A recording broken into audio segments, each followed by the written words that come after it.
안녕하세요. 미국 주식으로 온 대학이 미준입니다.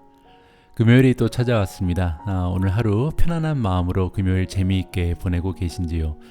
최근 들어서 오미주 그리고 미준 방송 보시면서 방송이 참 편안해서 좋다라는 피드백을 많이 남겨주시는데요. 그런 피드백 제가 읽어볼 때마다 댓글 굉장히 마음에 듭니다. 그만큼 제 방송 실력이 조금씩은 향상되고 있다는 반증이 아닐까 해서요. 지난 2020년 6월에 시작했던 미준 방송이 드디어 이제 10개월이 지났습니다. 그래서 10개월이라는 시간 동안 매일매일 방송을 이렇게 하고 있기 때문에 아무래도 바보가 아닌다면 조금씩은 방송하는 그 실력이 조금은 향상되고 있지 않나 제 나름대로 좀 뿌듯한 마음을 가져봤고요. 앞으로도 이렇게 억지로 보는 방송이 아니고 힘들게 볼 그런 주식 방송이 아니고요. 마음 편하게 좀 즐기면서 편안한 마음으로 라디오 듣듯이 즐길 수 있는 그런 미국 주식 방송이 될 수 있도록 노력하도록 하겠습니다. 바로 몇 시간 전에 이성호 님께서 남겨주신 글에도 그런 내용이 있습니다. 어제 저녁 알람 설정된 영상을 보다가 잠이 들었습니다 라고 말씀해 주시는데요. 제 목소리 들으면서 잠이 드셨다니까 뭐 같은 남자끼리 조금 어색하긴 한데 어쨌든 편한 마음을 가지고 계신 것 같아서 저는 개인적으로 매우 기쁜 마음입니다. 그리고 이성호님 여기 제가 읽어보니까요. 앞으로 미준 방송에 도움이 될 수 있는 자료가 있다면 메일로 보내서 공유해 주신다고 말씀하셨는데요. 이메일 기다리겠습니다. 언제든지 환영이고요. 좋은 내용의 자료 있으면은 언제든지 미준 채널 가셔서 여기 어바웃에 들어가시면요. 요 밑으로 내려오셔서 여기 뷰 이메일 애드레스 있잖아요. 여기에 제 이메일이 나와 있습니다. chys 2121@hotmail.com입니다. 이 이메일로 보내주시면 제가 보내주신 자료 미준 패밀리 분들과 이렇게 공유하면서 함께 성장하는 그런 목표를 이룰 수 있을 것 같습니다. 남겨주신 댓글 감사의 말씀드립니다. 자, 그러면요 4월 23일 금요일 방송 오미주 읽어주는 남자 그리고 오늘의 미국 주식 뉴스 바로 시작합니다.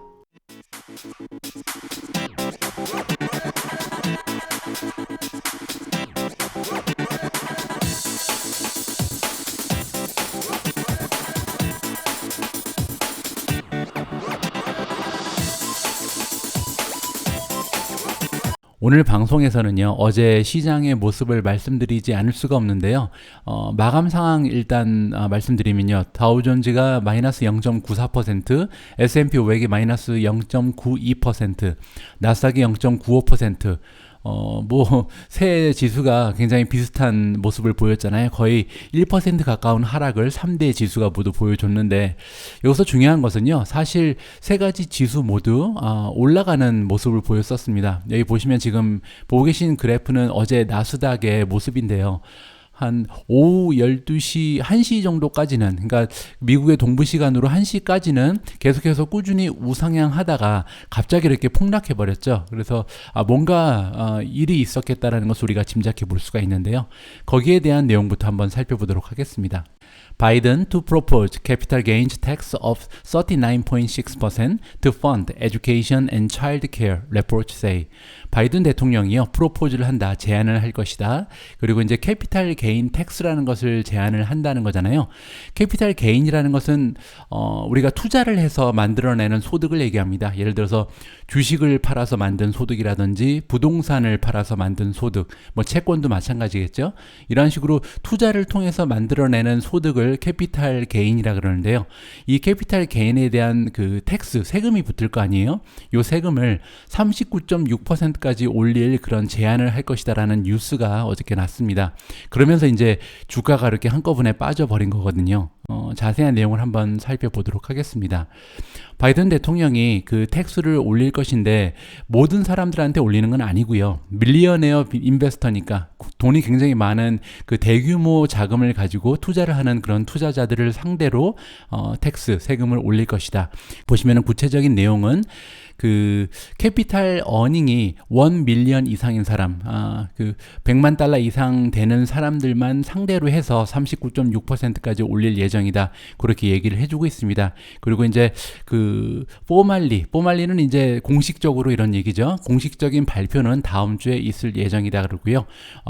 이번에 이렇게 텍스를 올려야 되는 이유는 아메리칸 패밀리 플랜이라는 것을 펀딩하기 위해서라고 얘기를 하고 있습니다. 밑으로 조금만 내려오면요. 이제 아메리칸 패밀리 펀딩이 뭔지 나와 있는데요. 여기 나와 있죠.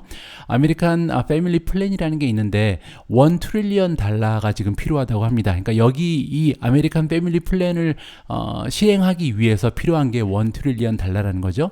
그러기 위해서 이제 이번에 텍스를 올릴 가능성이 있다고 얘기하는 건데, 이 아메리칸 패밀리 플랜을 가지고 지금 우리가 그 미국에서 일어날 일들을 살펴보면 미국 쪽에 있는 워커들한테 새로운 기술을 가르쳐 준다든지, 아니면은 서브시디즈라는 것은 정부의 보조금을 얘기하거든요.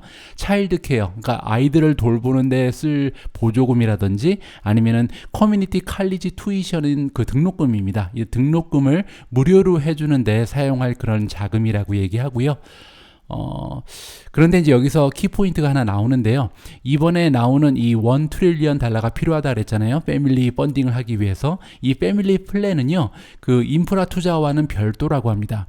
인프라 투자에는 2.3 트릴리언이 필요하잖아요.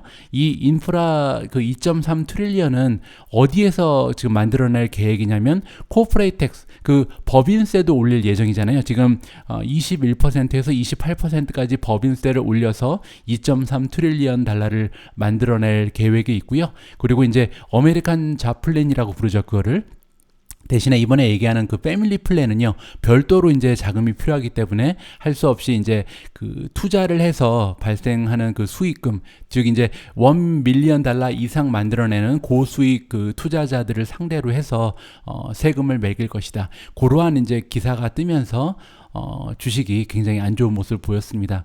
그런데 이제 다른 기사들도 살펴보면요, 사실 이러한 계획이 새로운 계획이 아니라고 합니다. 바이든 대통령이 예전부터 선거에 나왔을 때부터 공약에 이미 들어가 있던 내용이고요. 그래서 이렇게 마켓이 패닉하는 것은 조금 이해하기 어렵다, 이러한 내용의 기사도 제가 발견을 했습니다.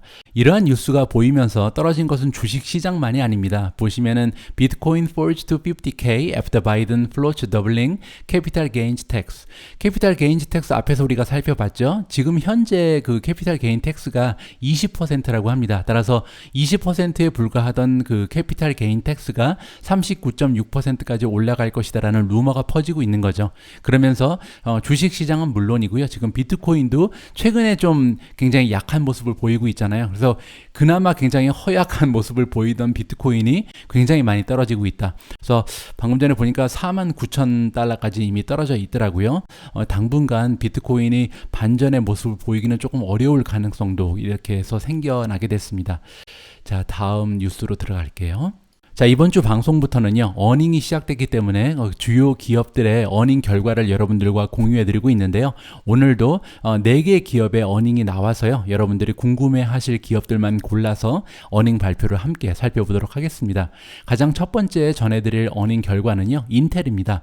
인텔이 지금 주가가 떨어졌다. 애프터니까 그 Q1 결과를 발표한 다음에 떨어졌다는 얘기인데요. 그 이유가 뭔지 한번 살펴보도록 하겠습니다. 매출의 결과를 보니까요, 19.7 빌리언을 발표를 했는데요. 19.7 빌리언은 플랫 온 더 이어니까 뭐 이렇게 그 일정하게 유지가 되고 있는 거다. 좋은 것도 아니고 나쁜 것도 아니다라고 우리가 생각해 볼 수가 있고요. EPS 같은 경우는 1.39 어닝 퍼 쉐어죠. 한 주당 만들어내는 순이익은 1.39달러가 나왔는데요. 에스티메이션, 그러니까 마켓이 그 예상하고 있던 그 예상치에 비해서는 0.25달러 더 나왔다고 합니다. 그러니까 좋은 수치인 거죠. 그런데 이제 문제가 여기 있습니다. 데이터 센터 세일이요, 굉장히 안 좋았던 것 같습니다. 데이터 센터 세일이 20% 떨어졌다. 그래서 지금 마켓이 기대하고 있던 데이터 센터의 매출은 5.83 빌리언이었는데요. 실제로 지금 발표된 수치는 5.56 빌리언이었다. 따라서 전체 매출은 괜찮았는데요. 데이터 센터가 지금 굉장히 중요한 부분이잖아요. 우리가 엔비디아가 최근에 그 인텔의 그 영역에 들어오겠다고 발표를 했잖아요. CPU를 만들면서. 근데 그 CPU가 데이터 센터 전용 CPU잖아요. 이렇게 위협적인 뉴스가 나온 상태에서 더욱이 이제 안 좋은 상황인데 거기에서 이제 아직 엔비디아가 들어오지도 않은 상태에서 인텔의 그 데이터 센터 매출이 줄었다는 것은 투자자 입장에서는 굉장히 불안하게 느낄 수 있는 그런 요소가 되는 것 같습니다. 그래서 지금 인텔이 좀 떨어졌고요. 어제 1.77% 떨어지고 지금 장이 마감된 이후에도 이미 2.22%가 떨어지는 상황이다. 이렇게 생각하시면 될 것 같습니다. 이번에 함께 살펴볼 어닝 결과는 AT&T입니다. AT&T 티커는 T고요. 여러분들 그 배당금 때문에 많은 분들께서 투자를 하고 계신 종목 중에 하나죠. AT&T의 Q1 결과가 나왔는데요. 일단 논갭 EPS부터 살펴보면 이 그 어닝 결과 발표할 때 갭이 있고 논갭이 있잖아요. 이렇게 생각하시면 됩니다. 논갭이라는 것은 일회성 비용을 빼버린 그런 비공식적인 EPS다. 그리고 갭 EPS는 공식적으로 우리가 P&L, 인컴 스테이트먼트 이렇게 부르는 공식적인 재무제표가 있잖아요. 이 공식적인 재무제표에 적히는 것이 갭이다. 이렇게 구별을 하시면 됩니다. 논갭 EPS부터 살펴보면요. 0.86달러가 나왔는데요. 이것은 0.08달러 정도 마켓의 예상보다 잘 나온 수치라고 합니다. 그리고 갭 EPS도 좋았습니다. 1.04달러. 한 주가 만들어내는 순이익이 1.04달러라는 거죠. 그거 역시도 마켓이 예상하고 있던 수치보다는 49센트가 더 나온 겁니다. 따라서 어닝은 합격점이죠. 그리고 이제 레비뉴를 살펴보면요. 43.9 빌리언이 나왔는데 이거 역시도요. 빚입니다. 빚이라는 것은 이제 예상치를 넘어섰다는 거죠. 이겨냈다는 거니까요. 예상치를 1.1 빌리언 정도 더 초과해서 발생했다라고 생각하면 될 것 같고요. 그리고 이 43.9 빌리언을 전년도 매출량 비교해 보면 2.6% 정도 오히려 성장한 것으로 나와 있습니다. AT&T는 사실 성장이 멈춘 기업이기 때문에 이렇게 전년도 대비해서 성장한 매출 결과는 굉장히 좋은 결과라고 우리가 생각을 해볼 수가 있고요. 그리고 이제 1분기에 프리 캐시 플로우가 굉장히 중요하거든요. 왜냐하면 AT&T 같은 경우는 배당을 하는 배당주잖아요. 그것도 굉장히 그 배당률이 높죠. 따라서 캐시 플로우가 좋아야 배당을 계속 해줄 수가 있잖아요. 그런 의미에서 이렇게 어닝 발표할 때 프리 캐시 플로우를 같이 넣어서 이렇게 다루어주고 있습니다. 5.9 빌리언이라는 프리 캐시 플로우가 나왔다. 그리고 이제 예상치가 4.96 빌리언이었기 때문에 굉장히 예상치를 많이 초과하는 좋은 수치라고 생각해 볼 수가 있죠. 그리고 이제 2021년 전반적으로 아웃룩 즉 그 가이던스라고 보면 되겠죠. 요 가이던스를 살펴보면요.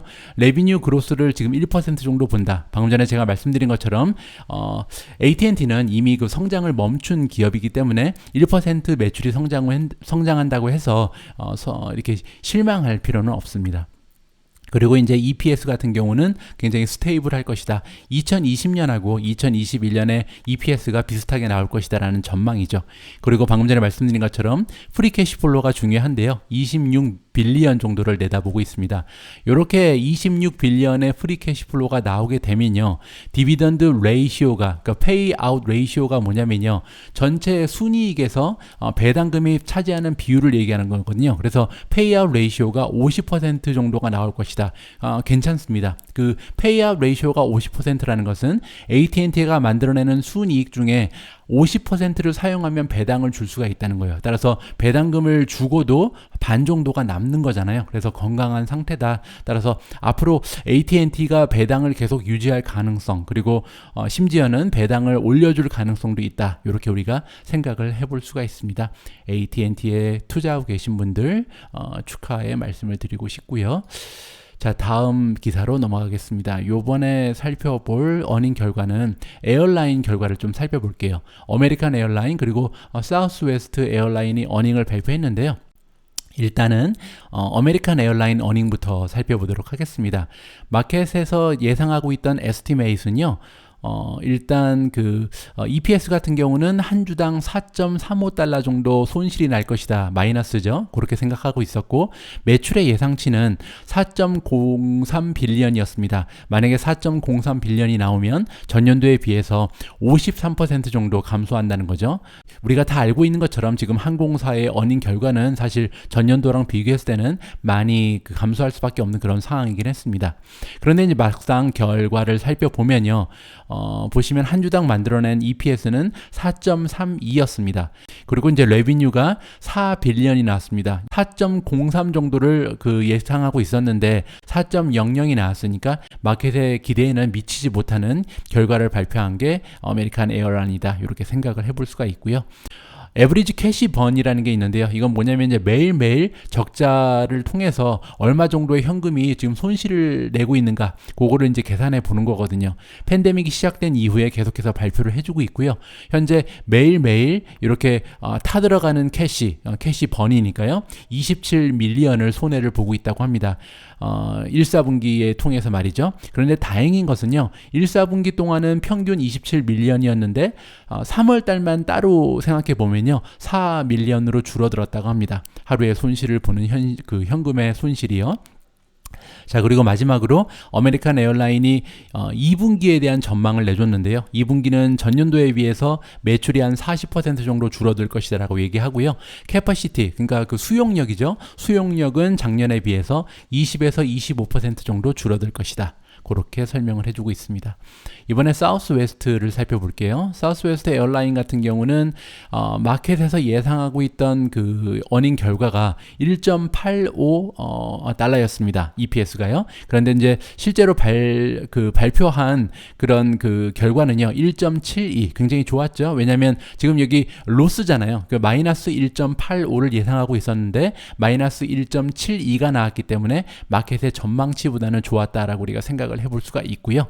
그리고 이제 레비뉴 같은 경우는 작년과 비교해서 52%가 떨어진 2.03 빌리언을 예상하고 있었는데 실제 결과치는 2.05가 나왔다. 따라서 아까 아메리칸 에어라인보다는 조금 모습이 좋죠. 예상치를 웃도는 그런 결과를 보여주고 있습니다.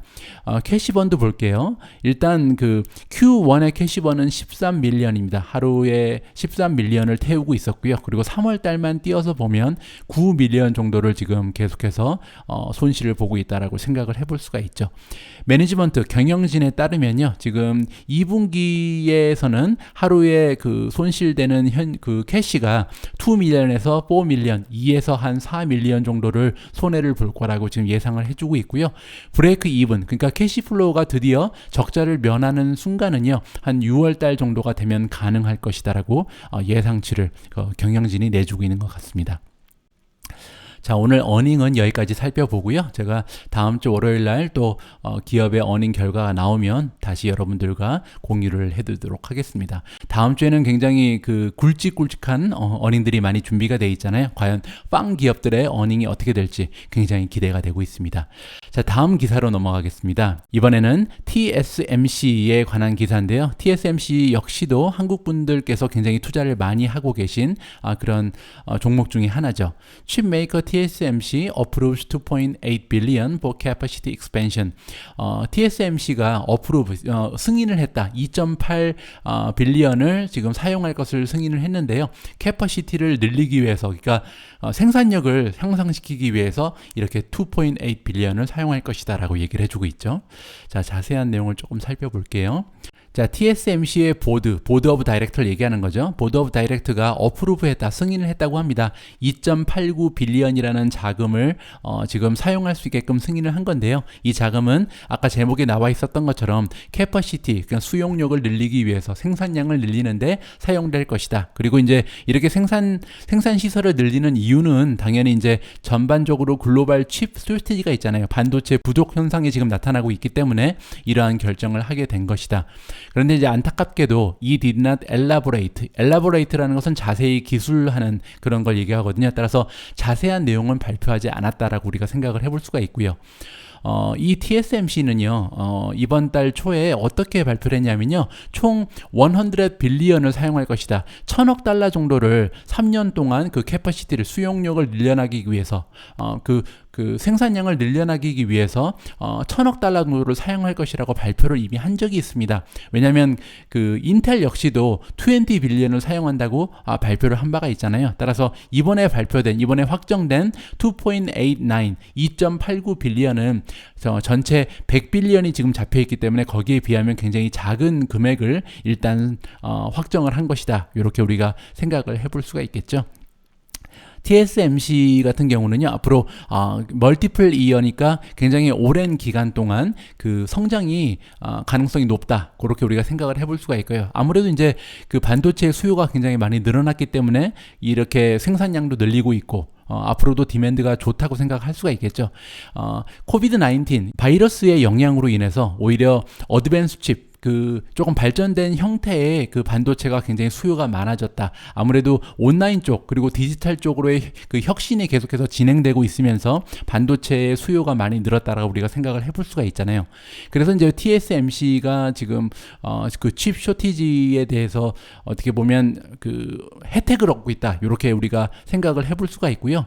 처음에 이제 반도체가 모자른 부분은요, 오토메이커, 자동차 부분이 전부였는데요. 이제는 이제 자동차 산업을 벗어나서 스마트폰이라든지 랩탑 컴퓨터, 심지어는 가전제품을 만드는 그 반도체 칩도 드디어 이제 품귀 현상을 보이고 있다. 이렇게 얘기하면서 이번 기사가 마무리가 되고 있습니다. 자, 다음 기사는요, 골드만삭스에서 플레이북을 투자자들한테 줬다. 플레이북이라는 것은요, 사용 설명서 뭐 비슷한 겁니다. 그러니까 앞으로 투자를 이러한 방식으로 하면 좋겠다. 라고 투자 지침서를 내려줬다라고 생각하면 되겠죠. 골드만삭스가 어떠한 그 투자 지침서를 내려줬는지 함께 읽어보도록 하겠습니다. 골드만삭스가 인베스터한테 그 플레이북을 줬는데 어떠한 내용이냐면요. 지금 그 미국의 경우에는 리오프닝이 이번 쿼터 후반에 있을 것이다. 그러니까 무슨 말이냐면 지금 2쿼터잖아요. 그 2, 4분기가 4월달, 5월달, 6월달을 얘기하는데요. 이 4, 5, 6월달이 미국에서는 피크다. 왜냐면 그 오프닝이 지금 현저하게 그 가속화되고 있고 결국은 5월달, 6월달이 되면 경제 상황이 극대화될 것이다라고 예상을 해주고 있는 겁니다. 그러면서 골드만삭스가 얘기하는 건 뭐냐면요, 이렇게 그 미국이 완전히 그 경기가 재개된 이후에는 사실 도메스틱 플레이, 그러니까 미국 내에서 투자하는 것보다는 인터내셔널 글로벌 기업한테 투자하는 것이 더 좋다라는 그런 식의 메시지를 투자자들한테 전달해 줬다고 합니다. 조금 더 자세한 내용을 읽어봐야 될 것 같은데요.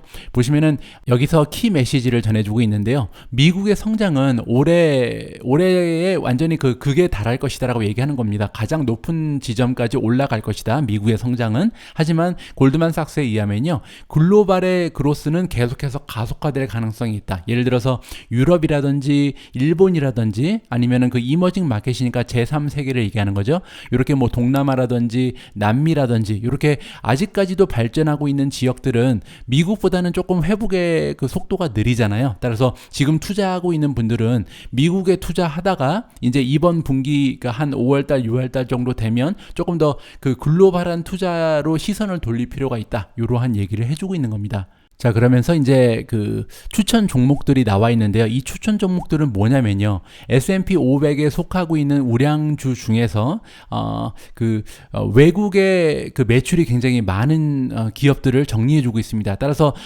미국 쪽에 매출이 많은 것보다는 글로벌 쪽에, 그러니까 세계 전역에서 많은 그 매출을 얻어들이는 기업에 투자를 하게 되면은 아무래도 그러한 기업들은 올해 말고도 내년까지도 계속해서 매출이 성장할 가능성이 있다는 거죠. 그런 면에서 올해 하반기에는 다음과 같이 그 인터내셔널한 그 글로벌 시장에서 발생하는 매출이 높은 기업에 투자하는 것이 좋겠다라는 지침을 내려주고 있습니다. 자, 그러면 어떤 기업들이 있는지 한번 살펴보도록 하겠습니다.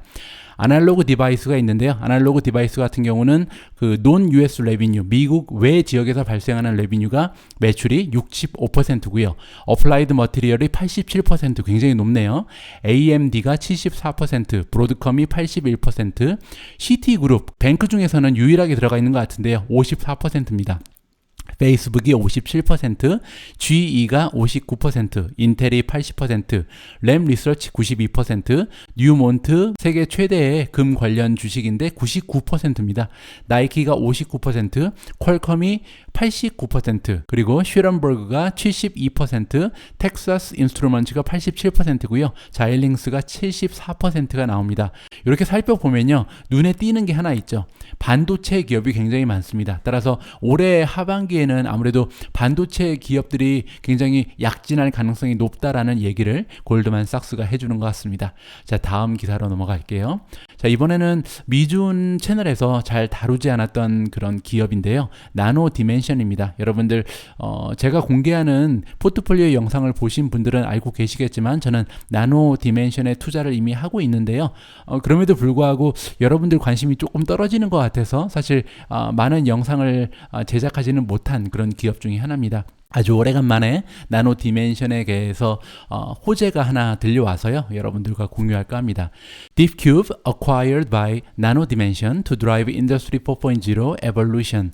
DeepCube라는 기업이 있는데요. 이 기업이 이번에 나노 디멘션에 의해서 인수가 된 것 같습니다. 그리고 이 기업이 이제 인수가 됨으로써 4차 산업혁명의 그 진화가 가속화될 것이다. 그렇게 얘기를 해주고 있고요. 여기 보시면요. Agreement to be acquired by Nano Dimension이 이 데피니트라는 것은요, 그 어그리먼트가 동의가 됐는데 계약서가 완전히 확정이 된 거예요. 그래서 가계약이 아니고요, 확정된 공식적인 계약이라는 겁니다. 그래서 거래가 이미 마무리가 됐다고 보시면 되고요. 보시면은 이번 거래가 끝나면서 딥큐브는 그 나노 디멘션의 한 부서가 될 것이다라고 얘기를 하고 있습니다. 자회사가 아니고 하나의 부서가 된다는 거죠. 그리고 맨 마지막에 나와 있는 부분이 이제 딥큐브의 역할을 얘기해주고 있는데요. 여러분들 그 나노 디멘션이라는 것은 3D 프린터를 만드는 회사거든요. 이 3D 프린터를 가지고요, 어떤 것을 만드냐면 반도체 그 전기 회로를 만듭니다. 반도체 전기 회로를 만드는 회사인데 이번에 딥큐브를 왜 인수를 하게 됐냐면 딥큐브 같은 경우는 머신러닝 그리고 딥러닝을 전문으로 하는 그런 기업이거든요. 그래서 이 딥큐브가 앞으로 해줄 역할은 뭐냐면 그 머신이 그 기계가 스스로 코퍼레이트하고 협력하고 배우고 옵티마이즈라는 것은 이게 극대화하는 거죠. 그 효과를 최적화하고 그 다음에 딜리버리까지 한다. 그러니까 완성한다는 거죠. 뭐를 완성하냐면 프린티드 일렉트로닉스. 아까 얘기한 것처럼 전기 회로를 만드는 회사잖아요. 따라서 이번에 딥큐브를 인수한 이유는 나노 디멘션이 이 3D로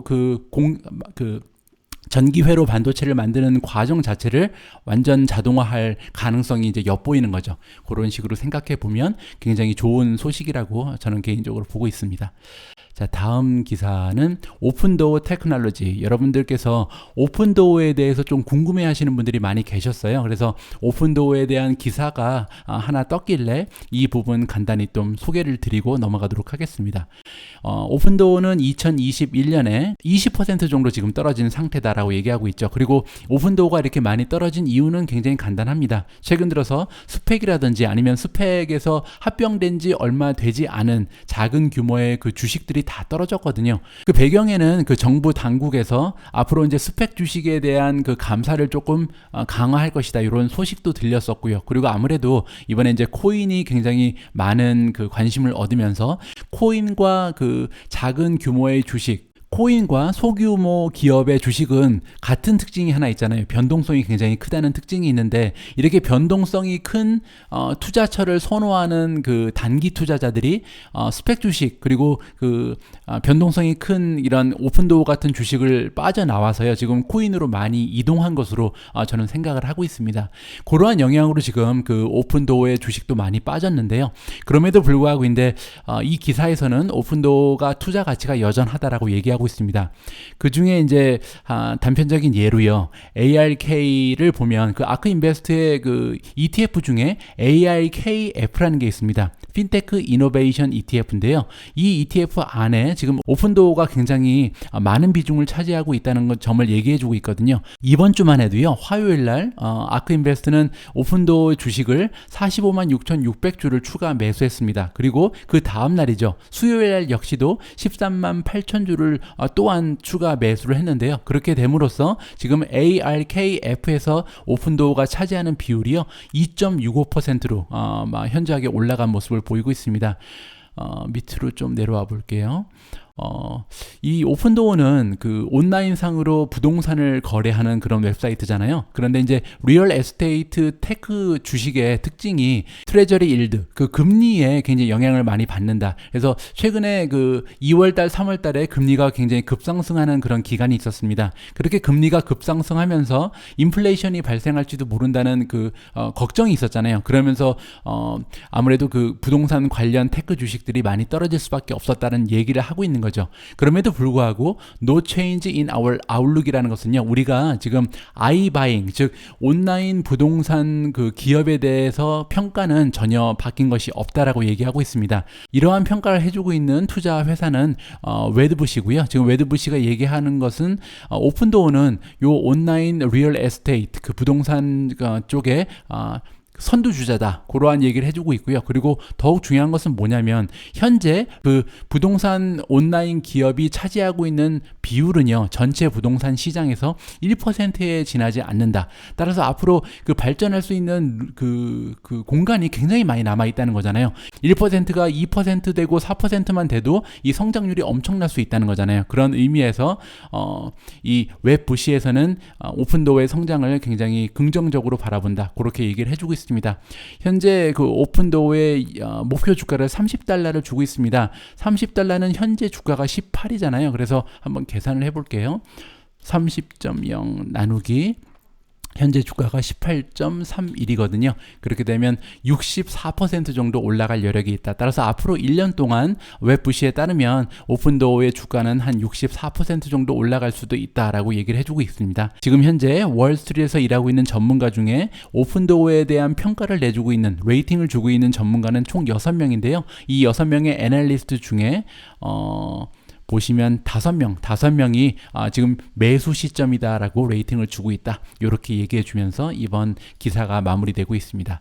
자, 다음 기사로 넘어가 보죠. 다음 기사는 제가 가장 아끼는 종목이죠. 아마존에 대한 또 좋은 기사가 떴습니다. JP Morgan says Amazon is its favorite FANG stock into earnings. Sees 30% rally. JP 모간이 말하기를요, 아마존이 JP 모간의 favorite FANG이다. 그러니까 가장 그 빵 주식 중에 좋게 생각하는 주식이 아마존이다라고 얘기하는데요. 지금 어닝 시즌에 들어가면서 더 그렇게 느낀다고 얘기를 하고 있습니다. 그러면서 얘기하는 것이 앞으로 30% 정도 랠리, 앞으로 상승할 가능성이 있다라고 얘기를 해주고 있죠. 조금만 더 자세히 살펴볼까요? 아마존은 베스트 벳이다. 제가 아까 말씀드린 것처럼 다음 주에 모든 테크 기업들이 어닝을 발표하거든요. 이렇게 테크 기업들의 어닝이 발표되면서 가장 좋은 모습을 보일 가능성이 있는 주식이 바로 아마존이라고 JP 모간이 그들의 고객들한테 그 노트를 전했다고 합니다.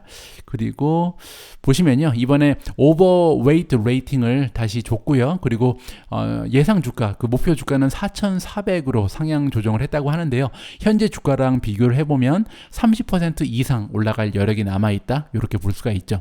이렇게 보는 이유 중에 하나는요, 아마존이 올해 들어서 1월달부터 4월달까지 주가의 흐름이 굉장히 좋지 않았다는 겁니다. 실적은 계속해서 좋게 나왔잖아요. 그럼에도 불구하고 주가가 3.2%밖에 올라가지 않았다. 최근에 그 올해 들어서 2021년 4개월 동안 S&P 500은 이미 11%가 올라갔거든요. 이렇게 나머지 S&P 500의 기업들은 11%라는 좋은 상승률을 보였는데, 아마존, 최고의 실적을 보이고 있는 아마존은 3.2%밖에 올라가지 않았기 때문에 앞으로 주가의 흐름이 굉장히 좋을 예상이다, 그렇게 마무리를 할 수 있습니다. 자, 오늘 우리가 마지막으로 같이 읽어볼 기사는요, 구글 알파벳에 관한 기사입니다. 굉장히 좀 긴 기사인데요, 제가 가능한 한 요점만 찍어서 여러분들과 공유를 해볼까 합니다. 굉장히 좋은 내용이 많아서 이렇게 긴 기사인데도 제가 뽑았으니까요, 기대를 한번 해주시고요. 자, 월스트리트의 전문가들이 지금 구글을 빵 주식 중에 가장 좋은 스탠드아웃이라는 것은 이게 그 군계 일학이라는 얘기입니다. 빵 주식 중에 굉장히 돋보이는 주식을 구글이라고 얘기를 해주고 있습니다. 그 이유로는요, 그들이 가지고 있는 핵심적인 비즈니스, 그리고 핵심이 아닌 비즈니스 다 좋아 보인다는 얘기를 하고 있어요. 여기서 얘기하는 그 논코어 비즈니스가 뭐냐면요, 클라우드를 얘기합니다. 우리가 보통 클라우드 그 비즈니스를 얘기할 때 아마존과 그 애저, 마이크로소프트의 그 어떻게 보면은 두 기업이 독점하고 있다, 과점하고 있다 우리가 생각하기가 쉽잖아요. 그런데 최근에 이 구글이 좀 굉장히 좋은 모습을 보여주기 시작했다 이런 얘기를 하면서 애널리스트들이 구글이 이제 드디어 클라우드에서도 좋은 모습을 보이는구나 이렇게 평가를 주고 있다 그렇게 생각을 해볼 수가 있는 거죠. 근데 동시에 또 더 좋은 뉴스는요, 구글에서 대부분의 매출은 사실 그 애드 세일즈 광고 매출에서 나오잖아요. 근데 그 광고 매출도 지금부터 굉장히 좋아질 가능성이 높기 때문에 여러모로 구글은 지금 전망이 좋을 수밖에 없는 기업이다라고 설명을 해주고 있는 것입니다.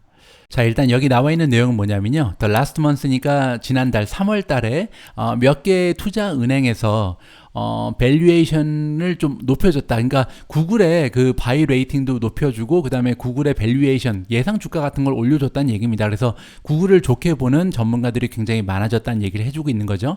그러면서 그들이 얘기하는 게 의존을 덜 해도 된다. 광고 매출에 드디어 구글이 의존을 하지 않아도 될 그런 단계가 오고 있다. 방금 전에 말씀드린 것처럼 클라우드를 얘기하는 거죠. 자, 밑으로 내려가서 조금 더 자세한 내용을 살펴보도록 하겠습니다. 다음 주에 이제 2021년 첫 번째 분기에 어닝 발표가 있는데 이제 많은 그 전문가들이 알파벳을 그 팬데믹이 회복되면서 가장 수혜를 입을 수 있는 최대의 수혜주라고 보고 있다. 그리고 이제 모간 스탠리에서 얘기하는 것을 자세히 들어보면요, 모간 스탠리가 얘기하기를 알파벳은 one of the most underappreciated recovery name이니까 경기 재개와 관련된 그 주식 중에서 가장 저평가를 받고 있는 기업이다. 그러니까 많은 사람들이 구글에 대해서 얘기를 안 하고 있다는 거죠. 구글이 정말 좋을 텐데 인정을 못 받고 있다. 그런 얘기를 모간 스탠리가 해주고 있는 것 같습니다. 2020년의 4쿼터를 보면요, 서칭 비즈니스 검색 비즈니스죠. 이 검색 비즈니스가 이미 프리팬데믹 레벨로 올라왔다고 합니다. 따라서 주력 그 비즈니스가 이미 회복을 했다는 얘기를 하고 있고요. 또한 그래서 알파벳의 그 매출이요, 이미 전년도랑 비교했을 때도 23%나 껑충 뛰었다고 얘기를 하거든요. 그래서 따라서 이제 그 알파벳의 비즈니스는 완전히 회복했을 뿐만 아니라 오히려 2019년보다도 2020년에 더 좋은 모습을 보이기 시작했다는 거죠. 자, 그리고 이제 뱅크 오브 아메리카도 좋게 보는 것 같습니다. 보시면 서칭 자이언트 탑 리오프닝 스톡이다. 그러니까 지금 경기가 재개될 때 투자 가치가 높은 최고의 주식 중에 하나가 구글이다라고 얘기를 해주고 있습니다. 그러면서 이제 많은 전문가들이 얘기하는 것 중에 하나가요, 유튜브가 지금 팬데믹의 위너다. 팬데믹의 영향으로 굉장히 발전을 많이 한 그 수혜 비즈니스 중에 하나가 유튜브라고 얘기를 하는 거죠. 숫자가 이제 뒷받침을 해주고 있는데요. 보시면은 2019년에는요, 미국에 있는 성인 중에 73% 정도가 유튜브를 사용했다고 합니다. 그런데 이 수치가요, 2021년 최근에 다시 조사를 해보니까요, 81%까지 올라갔습니다. 자, 그리고 그 2020년의 숫자를 보면요, 유튜브가 47%의 광고 매출 성장을 보였다고 합니다. 2019년에 대비해서 말이죠. 그러니까 1년 만에 지금 50% 가까운 성장률을 보이고 있는 것이 유튜브의 지금 모습입니다.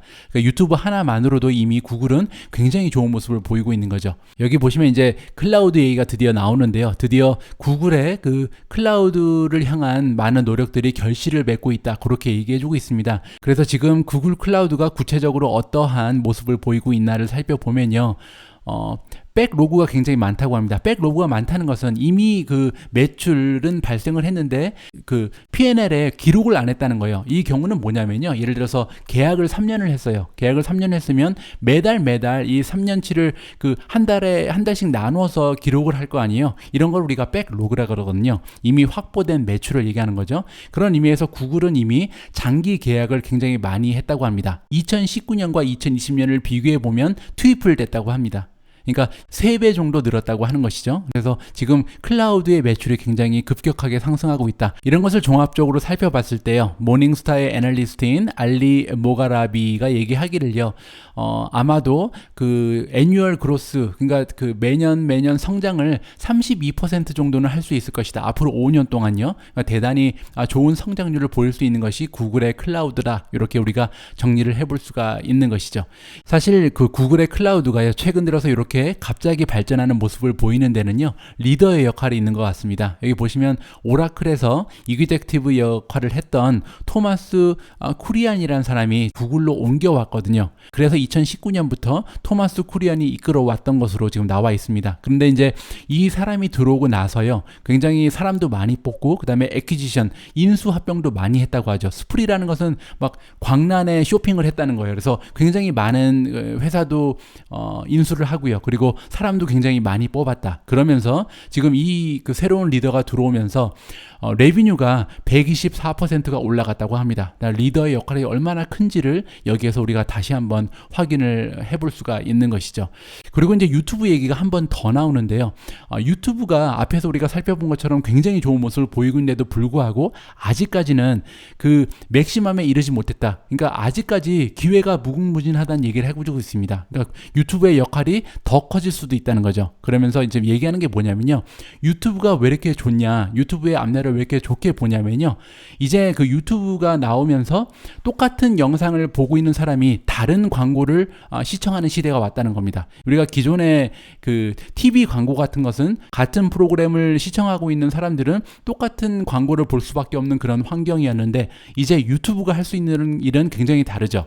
여러분이 예를 들어서 미주은의 방송을 보시는 분들도 만약에 한국에 계신 분들하고 미국에 계신 분들, 그리고 제가 보는 그 광고는 다 다릅니다. 따라서 이렇게 지역에 따라서도 다를 수 있고요. 이거를 이제 더 발전시켜 나가면 개인의 취향에 따라서 우리가 구글에 들어가서 어떠한 검색을 하느냐, 그런 개인적인 취향에 따라서 우리가 원하는, 우리가 좀 더 관심이 있는 분야의 광고를 볼 수 있는 그런 구조가 만들어지기 때문에 유튜브의 앞날이 굉장히 발달하고 이 기사에서 얘기를 해주고 있습니다. 그리고 이제 밑에 나와 있는 것은 당연히 논 텔레비전의 그 광고가 굉장히 많이 늘어날 거고요. 그리고 이제 유튜브가 이 텔레비전에 들어가 있던 광고를 다 흡수할 가능성이 굉장히 높다고 합니다. 왜냐하면 지금 유튜브를 상대할 자가 없다는 얘기를 해주고 있어요. 유튜브만큼 광고 시장에서 TV를 대처할 만한 그런 매체는 아직까지 보여지지 않는다라고 얘기하죠. 그러면서 이제 JP 모건이 뭐라고 얘기하냐면요. 유튜브 하나만으로도 지금 유튜브의 가치가요 400빌리언이라고 합니다. 이 얘기는 알파벳 전체 밸류 중에 10% 이상이 유튜브가 차지할 수 있다는 거거든요. 그만큼 유튜브의 그 가치를 높게 책정해주고 있는 것 같습니다. 자, 오늘의 영상을 마무리할 시간입니다. 오늘 오미주님께서 번역하시고 자막 작업 해주신 영상은요, 페이스북에 관한 영상입니다. 페이스북의 글로벌 비즈니스 그룹, 그 VP가 뭐냐면 이제 부사장이라고 보면 되겠죠. 페이스북의 부사장 역할을 하고 계신 분의 인터뷰 내용인데요. 페이스북은 최근 들어서 그 소셜 커머스라는 데 굉장히 많은 집중을 하고 있거든요. 소셜 커머스는 소셜 미디어와 이커머스를 합친 그런 합성어입니다. 그래서 소셜 미디어를 즐기다가 쇼핑까지 할 수 있는 그런 구조를 가진 새로운 비즈니스 모델을 우리가 소셜 커머스라고 부르는데요. 이런 소셜 커머스가 팬데믹으로 인해서 굉장히 많은 발전을 이루었습니다. 많은 사람들의 관심을 받게 됐고요. 그리고 이제 이번 영상에서 우리가 살펴볼 내용은 팬데믹의 그 혜택을 받아서 소셜 커머스가 많은 발전을 이루었는데 과연 팬데믹이 이제 완전히 종식된 이후에 페이스북이 지향하는 소셜 커머스는 어떻게 될 것인가? 그 성장세가 둔화될 것인가? 아니면 앞으로도 계속 좋은 모습을 보여줄 수 있을 것인가? 이렇게 전반적인 산업의 모습을 우리가 살펴볼 수 있는 기회가 될 것 같습니다. 오늘 영상도 굉장히 흥미진진한 그런 내용이니까요. 끝까지 함께 해주시면 감사하겠습니다. 자, 드디어 주말이죠. 내일 그리고 모레는요, 우리가 오미주 읽어주는 남자, 오늘의 미국 주식 뉴스 잠시 멀리 하고요. 내일이죠. 토요일 날 제가 준비하고 있는 방송은요, 10년간 10배 성장할 30종목 시리즈 종목을 내일 또 공개할까 합니다. 많은 기대해 주시고요. 그리고 일요일 날은요, 최근 들어서 여러분들이 굉장히 좋아해 주시는 컨텐츠죠. 미주은의 책 읽어주는 남자 준비하고 있습니다. 그래서 이번 주말에도 좋은 방송 내용으로 다시 인사드릴 계획이니까요. 주말에도 미주은 꼭 함께 해주셨으면 합니다. 오늘도 끝까지 방송 시청해주신 모든 분들께 감사의 말씀드리고요. 저는 주말에 새로운 컨텐츠로 다시 인사드릴 수 있도록 하겠습니다. 우리 모두가 미국 주식 투자로 은퇴하는 그날까지 다 함께 화이팅입니다. 행복한 하루 되세요. 감사합니다. Hello, everyone, and welcome to Influencers. I'm Andy Serwer, and welcome to our guest, Carolyn Everson, VP of the Global Business Group at Facebook, who oversees the company's advertising worldwide. Carolyn, nice to see you. Great to see you too, Andy. Thank you for having me. I want to ask you, first of all, about Facebook and the business and COVID and what's been going on. Many small businesses use Facebook as a key advertising platform. Has Facebook seen the use of the platform change during COVID, and has it adapted tools to help them during this difficult time? Well, Andy, it's a great question because one of the biggest areas of impact over the last year has definitely been on small businesses. As a matter of fact, we recently launched a State of the Small Business Report, which surveyed more than 35,000 small businesses across 27 countries and territories in February. And what they told us was pretty sobering. Nearly a quarter of them reported that their businesses were closed up. And that was up from 16% in October. Not too off the peak of 29% last May. The sharpest increases were in Europe because of the recent lockdown measures. However, there is no question that the environment for small businesses has been incredibly challenging. And yet, there is a lot of positivity and optimism as well. Believe it or not, there were more new business applications filed in the US in 2020 than had been for years. And so what we're seeing is, although certain businesses are definitely struggling, there is an energy and entrepreneurship around really fulfilling different consumer needs. What we did at Facebook early on in the pandemic last year in 2020 is we set out to say, one of the most important things our platform can do is help to rejuvenate and provide tools to small businesses. We have 200 million businesses that use our tools for free. Out of that 200 million, only 10 million actually pay us for advertising. So 190 million use our tools for free. So we set and looked at what are the things that small businesses need. They need to be able to become digital. I'm sure there are examples, Andy, in your local neighborhood where before the pandemic, that local business never had a website, certainly not a mobile app. You probably were not able to buy anything from them digitally. And suddenly they had to become digital. So we accelerated our commerce efforts, really built out Facebook Shops, Instagram Checkout. And just recently, we announced more tools for small businesses. Tools, for example, that'll enable consumers to find more local businesses. So let's say there's a post about Italian food. The people will be able to go into that and have links in that say, okay, here are other types of restaurants in your local neighborhood, so consumers can discover more small businesses. We also have seen a huge increase in business messaging. Back in the day, the way you would call a business, or you'd pick up the phone and you would call a business, or you would email a business, that has dramatically shifted to messaging environments. Consumers want to be able to message businesses on Messenger, on WhatsApp, on Instagram Direct, and that can be really complex for a small business to manage all of those interfaces. So we've really revamped and enhanced our Facebook Business Suite so to save small business owners time, but allow them to communicate directly with their consumers. And this will be an ongoing effort. You will continue to see us roll out new products and services, really with the goal of helping businesses not only replace the revenue that they have lost, but hopefully be able to add new revenue streams and find new consumers globally. Yeah, I want to follow up on that last point you made, Carolyn, because you have these new tools, but they speak to the lockdown perhaps and the time during COVID. Won't these customers simply abandon the tools going forward once the economy reopens, or how are you going to have them integrate these new tools with the new reopened economy? Yes. So we, what in the retail space we call it omnichannel, and we work on strategies that think about what it's like to be in a digital environment, to be buying things, what it's like if you do go in store, how those two connect, right? The consumer, when they go to shop at Target or Walmart, whether they go in the store or they're buying online, they expect Target and Walmart to understand who they are as consumers. So there's no question sort of an omnichannel experience is going to be increasingly important.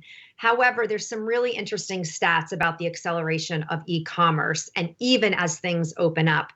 A decade ago, e-commerce accounted for 5.1% of sales.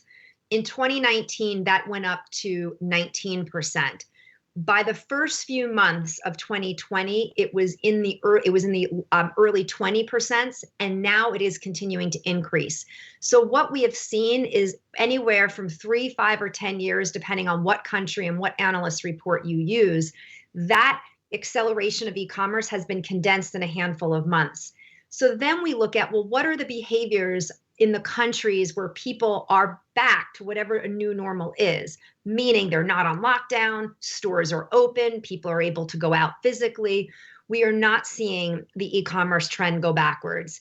I think consumers really got a chance to see how efficient, how much time they can save, the quality of products and services that can be delivered to them. And if anything, consumer expectations are going to be much higher coming out of this pandemic. So the trends we see in Asia, particularly in the countries where things are more back to whatever new normal is, those trends are sticking with consumers really pushing forward on utilizing e-commerce.